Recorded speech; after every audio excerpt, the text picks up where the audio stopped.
Hello everybody, I have a tutorial to share with you today. I was inspired by this crayon holder that I picked up from a Waldorf school years ago, and we are going to make one today using felt rather than crocheting each pocket.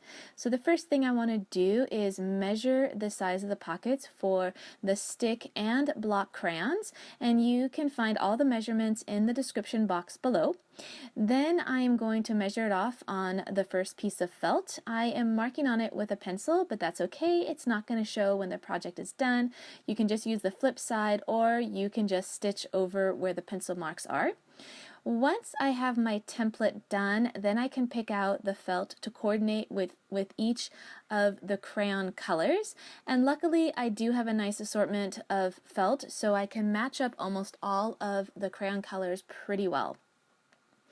Once all of those are picked out, then I can begin cutting each pocket using my template as a guide.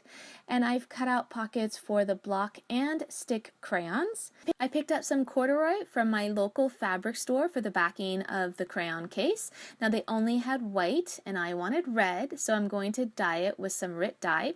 I bought 2/3 of a yard and I only need 1/3 of a yard for this project, so I cut it in half and I'm just going to dye half of it and keep the other half for another project or something else in case I want to dye it a different color.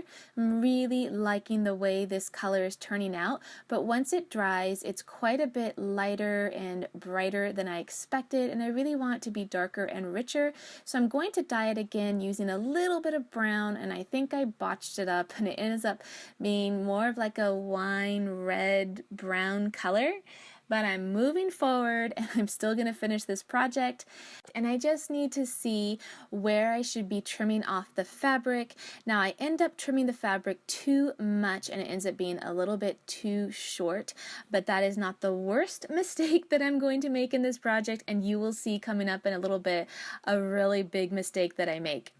Next I need to iron down all 4 sides, and then I can put the pieces together and prepare it for sewing. I'm going to sew all along the edge, and I'm going to leave one spot open on the side here so that I can add the twizzle that binds the whole crayon holder together, and I'll show you how to make one of those at the very end. You can just see here how I sewed along all 4 edges. And now I am going to make the biggest mistake of this project. I'm going to first line up all of the felt for the stick crayons as well as the block crayons, and what I don't realize is that I have lined up the block crayon felt pieces in the wrong orientation, and they are all like the short side on the top rather than the long side on the top. This is going to be a problem at the end. Now I just want to show you how I'm sewing these pockets together. I'm going down one side, then I am pulling up the foot of the sewing machine, twisting my fabric around while the needle is still inserted into the fabric. Then I can continue sewing down the edge of the pocket. Then I'm going to do that again for the second time and sew the 3rd side of the pocket. Now an alternative to this is to sew all of the pockets one time down the very bottom and then sew each side. So now it's time to fill these pockets, and this is my favorite part, and I get all of the stick crayons in place, and then I begin to put my block crayons in and it totally doesn't fit, and I'm really confused, and I'm like, how does this not work? And then I measure the pockets again, realize I totally put them in the wrong orientation, and there's just nothing I can do about it. So I press on forward and I make the twizzle that holds the whole case together. And you just need long lengths of yarn, and you're going to hold one side stationary while you twist the other side. Now this is best done with 2 people, or if you hold one piece onto a piece of furniture. You twist it until they finally twist together. You do want to make sure that you tie off the one end really securely. Then I'm going to slip it into the crayon case and then sew it a couple of times to make sure it's nice and secure. And then there's one last thing I want to do for this project, and that's to glue on this little sailboat right here. throughout this whole process, I ended up deciding to give this to my son rather than my daughter because my daughter wasn't crazy about the color that it ended up being when it was dyed, and that's okay.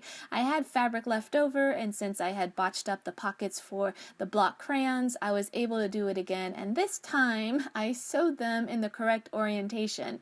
And I made the twizzle in a creamy white color, and I also put the pockets just a touch closer together, and I added the white, gray, and black for the stick crayons.